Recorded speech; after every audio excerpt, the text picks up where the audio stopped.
नमस्कार शिक्षार्थियों, आज पोषण सप्ताह के उपलक्ष्य में मैं आपसे किशोरावस्था में पोषण के बारे में बातचीत करूंगी। 13 से 18 वर्ष की अवस्था को किशोरावस्था कहा जाता है। यह परिवर्तन की अवस्था होती है। इस आयु में व्यक्ति के शरीर में कई शारीरिक, मानसिक और भावनात्मक परिवर्तन होते हैं।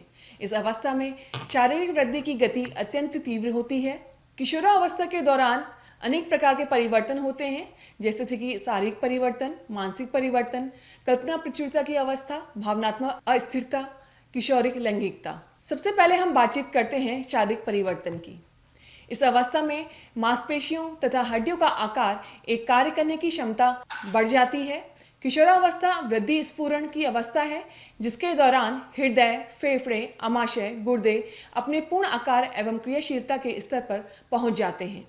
इस अवस्था में किशोरों में कई लैंगिक यौन परिवर्तन दृष्टिगत होते हैं। अब हम बात करते हैं मानसिक परिवर्तन की।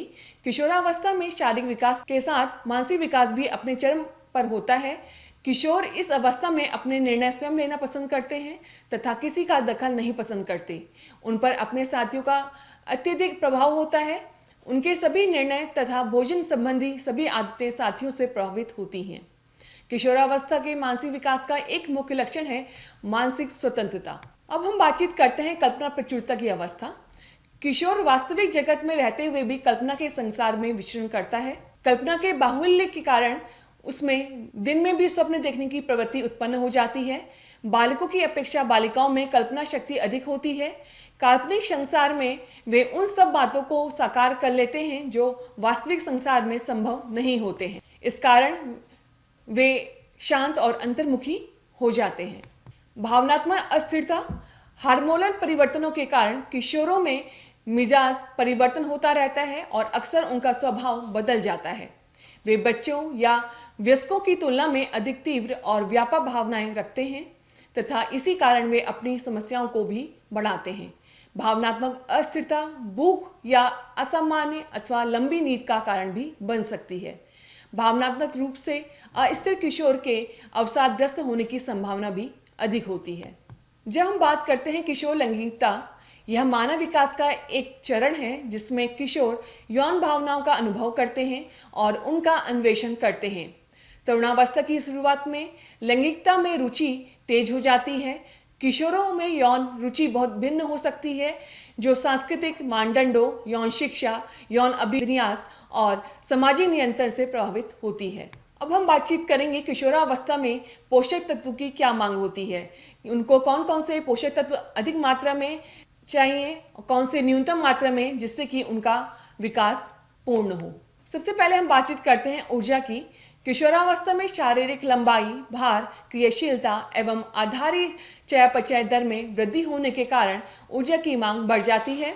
किशोरों में यह मांग किशोरों से अधिक होती है क्योंकि उनकी रुचि बाह्य खेलों, व्यायामों आदि में अधिक रहती है। प्रोटीन। इस अवस्था में शारीरिक विकास की गति अत्यंत तीव्र होने, मांसपेशियों के निर्माण, कोशिकाओं के क्षय तथा नई कोशिकाओं के निर्माण, हार्मोनों के निर्माण हेतु प्रोटीन युक्त भोज्य पदार्थों का सेवन आवश्यक है। आहार में दालों, सोयाबीन, अंडे, मांस, मछली, दूध एवं दुग्ध उत्पाद आवश्यक रूप से सम्मिलित करने चाहिए। वसा। शारीरिक क्रियाशीलता अधिक होने के कारण इस अवस्था में अधिक ऊर्जा की आवश्यकता होती है, जिस कारण आहार में वसा का होना अनिवार्य है, परंतु इसके अधिक सेवन से मोटापा होने का भी खतरा रहता है। साथ ही कई अपक्षी रोगों जैसे हृदय रोग तथा मधुमेह होने की संभावना भी बढ़ जाती है। लौह लवण। यद्यपि किशोरों एवं किशोरियों दोनों में ही आहारीय लौह लवण की आवश्यकता होती है, परंतु किशोरियों में इस अवस्था में मासिक धर्म की शुरुआत होने के कारण शरीर में रक्त की हानि अधिक होती है, जिस कारण उन्हें एनीमिया रोग हो सकता है। इसलिए किशोरा अवस्था में आहार में लौह लवण के प्रचुर स्रोत जैसे हरी पत्तेदार सब्जियां, अंडा, गुड़ आदि होने चाहिए। भारत में किशोरियों में एनीमिया की समस्या आम है, जो एक चिंतनीय विषय है। कैल्शियम। इस खनिज लवण की आवश्यकता हड्डियों एवं दांतों के निर्माण एवं विकास हेतु आवश्यक है, जो हमें आहारी स्रोतों जैसे दूध, दूध उत्पादों, हरी पत्तेदार सब्जियों आदि से मिलता है। अब हम बात करते हैं विटामिन की। विटामिन आंखों के उत्तम स्वास्थ्य हेतु आहार में विटामिन ए के स्रोत जैसे हरी सब्जियां, पीले फल, गाजर, अंडा, दूध आदि सम्मिलित करने चाहिए। थायमीन, राइबोफ्लेविन तथा नियासिन की दैनिक अनुशंसित मात्रा ऊर्जा की आवश्यकता पर आधारित होती है। इसलिए ऊर्जा की आवश्यकता बढ़ने पर बी विटामिनों की आवश्यकता भी बढ़ जाती है। विटामिन सी शरीर की त्वचा के उत्तम स्वास्थ्य, घावों के शीघ्र भरने तथा रोग प्रतिरोधक क्षमता के विकास के लिए आवश्यक है। इसके लिए आहार में खट्टे फलों, आंवला, अमरूद आदि का समावेश होना चाहिए। अब हम बात करते हैं किशोरावस्था में आहार नियोजन। आहार में प्रत्येक खाद्य वर्ग से खाद्य पदार्थ सम्मिलित करने चाहिए। ऊर्जा, प्रोटीन, लौह लवण तथा कैल्शियम संपन्न स्रोतों का विशेष बल देना चाहिए। किशोरों को अपनी दिखावट की सदैव चिंता रहती है। विशेषकर किशोरियां दुबला तथा आकर्षक दिखने की चाह में आहार बहुत कम या नहीं लेती हैं तथा वजन कम करने के लिए नित नए और आसान उपाय ढूंढती हैं। ऐसे भ्रामक कथनों तथा उपायों से किशोरों को बचना चाहिए तथा एक स्वस्थ जीवन शैली तथा संतुलित आहार लेना चाहिए। त्वरित वजन कम करने वाले तथा मांसपेशियों को उन्नत करने वाले आहारों से बचना चाहिए। वसा, शर्करा तथा परिष्कृत कार्बोहाइड्रेट युक्त तैयार एवं संसाधित भोजन से बचना चाहिए, क्योंकि ऐसे भोज्य पदार्थ आवश्यक पोषक तत्व प्रदान नहीं करते। संतुलित भोजन को अधिक महत्व देना चाहिए। किशोरों को लोकप्रिय तथा अधिक स्वीकार्य भोजन घर पर ही तैयार कर खाने के लिए प्रेरित करना चाहिए। किशोरावस्था में अगर पोषण सही नहीं है तो पोषण संबंधी कुछ समस्याएं उत्पन्न हो सकती हैं, जिसमें है मोटापा और एनीमिया। इस अवस्था में अधिक ऊर्जा युक्त भोजन लेने से मोटापे की समस्या हो सकती है, जिससे शरीर में वसा का संग्रहण होने लगता है।